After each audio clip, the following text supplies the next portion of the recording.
Chapter 21 of The Tenant of Wildfell Hall, by Anne Brontë. October 1st.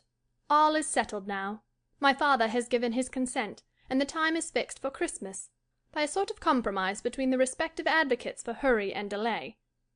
Millicent Hargrave is to be one bridesmaid, and Annabella Wilmot the other. Not that I am particularly fond of the latter, but she is an intimate of the family, and I have not another friend. When I told Millicent of my engagement, she rather provoked me by her manner of taking it. After staring a moment in mute surprise, she said, "Well, Helen, I suppose I ought to congratulate you, and I am glad to see you so happy, but I did not think you would take him, and I can't help feeling surprised that you should like him so much." "Why so?" "Because you are so superior to him in every way, and there's something so bold and reckless about him.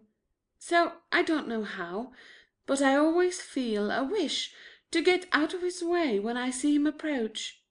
"You are timid, Millicent, but that's no fault of his." "And then his look," continued she. "People say he's handsome, and of course he is, but I don't like that kind of beauty, and I wonder that you should." "Why so, pray?" "Well, you know, I think there's nothing noble or lofty in his appearance." "In fact, you wonder that I can like anyone so unlike the stilted heroes of romance. Well, give me my flesh and blood lover, and I'll leave all the Sir Herberts and Valentines to you, if you can find them." "I don't want them," said she. "I'll be satisfied with flesh and blood too, only the spirit must shine through and predominate. But don't you think Mr. Huntingdon's face is too red?" "No!" cried I indignantly. "It is not red at all. There is just a pleasant glow, a healthy freshness in his complexion. The warm pinky tint of the whole harmonizing with the deeper color of the cheeks, exactly as it ought to do. I hate a man to be red and white, like a painted doll, or all sickly white, or smoky black, or cadaverous yellow." "Well, tastes differ, but I like pale or dark," replied she. "But, to tell you the truth, Helen, I had been deluding myself with the hope that you would one day be my sister. I expected Walter would be introduced to you next season, and I thought you would like him, and was certain he would like you, and I flattered myself I should thus have the felicity of seeing the two persons I like best in the world, except mamma, united in one.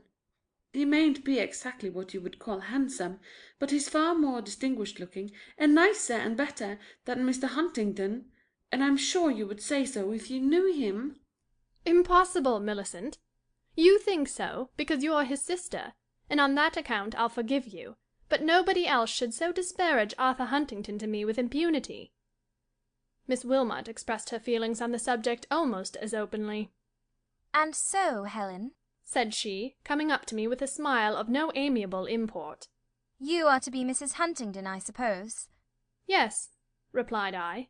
"Don't you envy me?" "Oh dear, no," she exclaimed.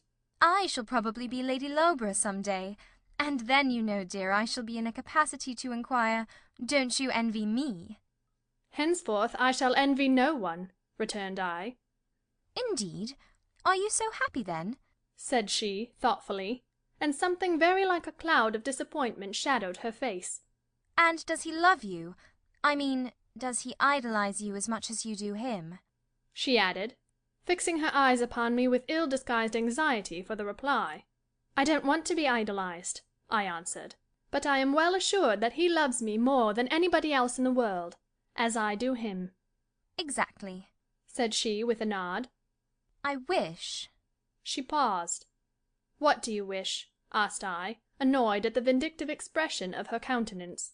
"I wish," returned she, with a short laugh, "that all the attractive points and desirable qualifications of the two gentlemen were united in one; that Lord Loughborough had Huntingdon's handsome face and good temper, and all his wit and mirth and charm, or else that Huntingdon had Loughborough's pedigree and title, and delightful old family seat, and I had him, and you might have the other and welcome." "Thank you, dear Annabella. I am better satisfied with things as they are, for my own part. And for you, I wish you were as well content with your intended as I am with mine," said I; and it was true enough. for, though vexed at first at her unamiable spirit, her frankness touched me, and the contrast between our situations was such that I could well afford to pity her and wish her well. Mr. Huntington's acquaintances appear to be no better pleased with our approaching union than mine. This morning's post brought him letters from several of his friends, during the perusal of which, at the breakfast table, he excited the attention of the company by the singular variety of his grimaces. But he crushed them all into his pocket, with a private laugh, and said nothing till the meal was concluded. Then, while the company were hanging over the fire, or loitering through the room, previous to settling to their various morning avocations, he came and leant over the back of my chair, with his face in contact with my curls, and commencing with a quiet little kiss, poured forth the following complaints into my ear. Helen, you witch, do you know that you've entailed upon me the curses of all my friends? I wrote to them the other day to tell them of my happy prospects, and now instead of a bundle of congratulations, I've got a pocket of bitter execrations and reproaches. There's not one kind wish from me, or one good word for you, among them all. They say there'll be no more fun now, no more merry days and glorious nights, and all my fault. I am the first to break up the jovial band, and others, in pure despair, will follow my example. I was the very life and prop of the community, they do me the honour to say, and I have shamefully betrayed my trust. You may join them again, if you like, said I, somewhat piqued at the sorrowful tone of his discourse. I should be sorry to stand between any man, or body of men, and so much happiness, and perhaps I can manage to do without you, as well as your poor deserted friends. Bless you, no, murmured he. It's all for love or the world well lost with me. Let them go to where they belong, to speak politely. But if you saw how they abuse me, Helen, you would love me all the more for having ventured so much for your sake. He pulled out his crumpled letters. I thought he was going to show them to me, and told him I did not wish to see them. I'm not going to show them to you, love, said he. They're hardly fit for a lady's eyes, the most part of them. But look here. This is Grimsby's scrawl. Only 3 lines, the sulky dog. He doesn't say much, to be sure, but his very silence implies more than all the others' words. And the less he says, the more he thinks. And this is Hargrave's missive. He is particularly grieved at me, because forsooth he had fallen in love with you from his sister's reports, and meant to have married you himself, as soon as he had sown his wild oats. I'm vastly obliged to him, observed I. And so am I, said he. And look at this. This is Hattersley's. Every page stuffed full of railing accusations, bitter curses, and lamentable complaints, ending up with swearing that he'll get married himself in revenge. He'll throw himself away on the first old maid that chooses to set her cap at him, as if I cared what he did with himself.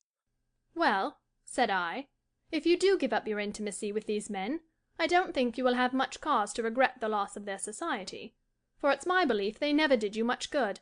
Maybe not, but we'd a merry time of it too, though mingled with sorrow and pain, as Loughborough knows to his cost. And while he was laughing at the recollection of Loughborough's troubles, my uncle came and slapped him on the shoulder. "Come, my lad," said he. "are you too busy making love to my niece to make war with the pheasants?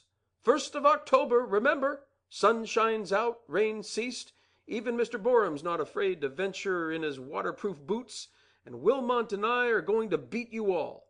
I declare, we old uns are the keenest sportsmen of the lot." I'll show you what I can do today, however, said my companion. I'll murder your birds by wholesale, just for keeping me away from better company than either you or them. And so saying he departed, and I saw no more of him till dinner. It seemed a weary time. I wonder what I shall do without him. It is very true that the 3 elder gentlemen have proved themselves much keener sportsmen than the 2 younger ones, for both Lord Loughborough and Arthur Huntington have of late, almost daily, neglected the shooting excursions, to accompany us in our various rides and rambles. But these merry times are fast drawing to a close. In less than a fortnight the party break up, much to my sorrow, for every day I enjoy it more and more, now that Messrs. Boreham and Wilmot have ceased to tease me, and my aunt has ceased to lecture me, and I have ceased to be jealous of Annabella, and even to dislike her, and now that Mr. Huntington is become my Arthur, and I may enjoy his society without restraint. What shall I do without him, I repeat? End of Chapter 21.